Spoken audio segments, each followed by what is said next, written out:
ئەم کاتتان باش بینەرانی پایتەخت میدیا جەژنتان پیرۆز بێ. ئەمڕۆ لە گوندی گربدەوین لە سنووری قەزای بەردەڕەش لەم گوندە نەریت ئاوایە هەموو جەژنان بۆ نانی بەیانی میوانی ئاغای ئەو گوندەنە نەریتێکە لە باو باپیرانیان بۆیان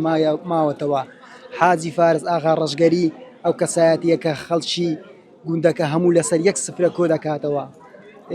حاجی ئەگەر باسی ئەو نەریتە بام بۆ بکەی ئەوە لەکەی نێوە لەو گوندە ئاوا نەریتە باوە.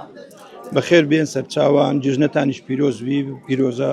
مبارەکە لە خۆت و لە کەس و کارتان و لە هەموو کورد و کوردستان و لە هەموو مسلمانان. وڵای ئەو نەریتە لە زمانی باو باپیرانمان مایتەوە و ئینشەڵڵا ئەمەش بەردەوام دەبین لەسەر ئەو نەریتەی و لە بۆ خاتری خۆشیە گوندی و خزم و کەس و دۆست و برادەر و ئینشەڵڵا شتێکی جوانە و پیرۆزە و بە خێراتنی هەموو کەسێکیش دەکەین و ئومێدیش دەکەم خەڵکەکە ئەوەی بدینیش خەڵک زۆر لە هەموو لایەنیش بێت گەورەمان دەکەن و سەربلندیە لە بۆ هەموو لایەشێ و جەژنە و ئارامیە و خۆشیە و خەڵک دەستە سەر و ملەیەک یەک و دوو مەرحەبا لێک دەکا یەک و دوو دەبینی احتیمالە خەڵک هەیە 4 مانگە 5 مانگە یەک و دووی نەبیت دەدیتبی لێرە هەمووی کۆ دەبتەوە نانەکەی پێکەوە دەخۆین و ئەمەش پێ سەربلندین و پێ دڵخۆشینیش. گوندەکانی دەوروبەر نایەن ینی هیچ جار دەوروبەرتان میوان نەکردن؟ وەڵی میوانمان کردن و ئەوەی بێت بەخێر بێ سەر چاوان و خەڵکە سبەینەیە زووە لەبەر گەلک پێیان خۆش نییە هەیە هەل ناستەوە لە خەوێ هەیە پێی باشە لەمان مەسەلەن خواردین لە خۆ دروست کردیە من حەز دەکەم هەمویان بێن و خڕبنەوە خەڵکی زۆر دێت وەڵا بەس ئەوجە ناکری برین هەر هەمویان دێن. چەند گرینگە ئەو نەریتە ینی لە سنووری عەشایری هەیە ئەو تێکەڵیە چۆن ئەو نەریتە چەند مهمە کە هەیە لە سنووری عەشایری لێرانە؟ وەڵی شتێکی پیرۆزە بەڕاستی لەبەر ئەوەی احتیمالە خەڵک هەیە دلیلێک گران بیە هەیە لەگەلێک ناڕەحەتە هەیە پێچی ناخۆش بیە قسێکی نەخۆش کرایە خەڵکەکە کۆ دەبتەوە دەشتەوە سەرمنەیە کدووە کدوو مازەکە شتێکی پیرۆزە بەڕاستی بەخێر بێن سەر چاوان. ئەگەر باسی عەشیرەت بکە عەشیرەتی ڕەشگەری باسی عەشیرەتی ڕەشگەریمان بۆ بکەن چۆنە لەکوێ هاتون و کاکە ڕەشگەری ئەمە 5 بەرەبابین ئەو 5 بەرەبا بە 4 برا و ئامۆزایە کە زمانی خۆی لە چیانە قەندیلی و هاتینە لە گوندی ڕەشگەریان ئێستا وابزانم چۆ لە ئاوەدان نەکرایتەوە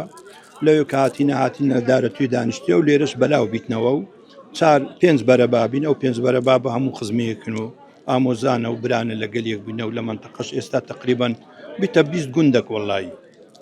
حاجی جلوبەرگەکەش زۆر جوانە ئەگەر باسێکی جلوبەرجی خۆتان بکەی ئەوە چی پێ دەڵێن؟ وەڵی ئەوە جلوبەرێک ئەو جلوبەرجێ ئاکرێ بەڕاستی ئەمە بە حکومی منتەقی ئاکرێ و دەلێنێ پەشم و بەرجوزیان و شال و شەپک دەستکرە چا دەکرێت و لە ئاکرێ و لە دهۆک لە زاخ و چا دەکەن و دەدورین و فەساڵێکی جوان و ڕێک و پێکە و دەست خۆش بی. ئەگەر مامۆستای ئاینی ئەو گوندە ئەگەر یەک دوو قسەمان لەو بکەی چەند مهمە ئەو نەریتە لە ڕووی ئاینی ئیسلامەوە؟ جێژنتان پیرۆز بی جێژنی هەموو مسلمانانی جیهانی پیرۆز دەکەم هەروەها جێژنی هەر سەر پارچەی کوردستانیش پیرۆزبایە لە هەموو مسلمانەکان دەکەم لە بنەماڵی شەهیدەکان و هەروەها لە پێشمەرگە بەڕێزەکانیش بەخێر بێن سەر چاوان. حەقیقەتەن لەناو کۆمەلگای خۆمان ئەوەی مایتەوە لە گوندەکان ئەو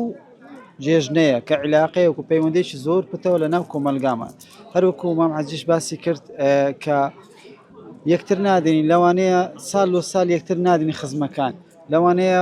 ئامۆزا یەکتر چەندە هەمان یەکتر نابینی بەڵام کە لە شوێنێکی ئەوهانێ دادەنیشین لە شوێن لەکن دووەخانی مام حەجی دادەنیشین هەموو یەکتر دەدینن و عیلاقەی زیاتر پێی جوانتر دەبێت و قاعدەیەکی فقهیمانیشە دەڵێ العرف شەرع ما لم يخالف الشرع ئەوەش وەکو عادەتێک وایە مادام مخالفەی شریعەتیش نەبی و وەکو شریعەتیش عسێبە یعنی خێرمانش دەگاتێ و سیلێ ڕەحمەیە جێبەجێ دەبی پەیوەندێکی پتەومان دەبی و کۆمەلگامانیش جوان دەبی و دەزاعێلەیە هەموو لێ خربیتەوە دەخزم و کەسە یەک باژێڕی هاتینە بەردەڕەشی هاتینە لە زیان دێنە ئێرە ئەوەش نیشانەی ئەوەیە پتەوی و خۆشی و بەرەکەت و ڕەحمەت لە نەعمانمان دروست دەبیتن و پتەوتر دەبیت. سەرچاوان بەڵێ بینێرانی پایتەخت میدیاوەی بینیتان گوندی گربدە بوو هەمووان لەسەر یەک سفرە کۆبوونەوە ئەوە نەریتێکە لەوا و باپیرانیان بۆیان ماوەتەوە.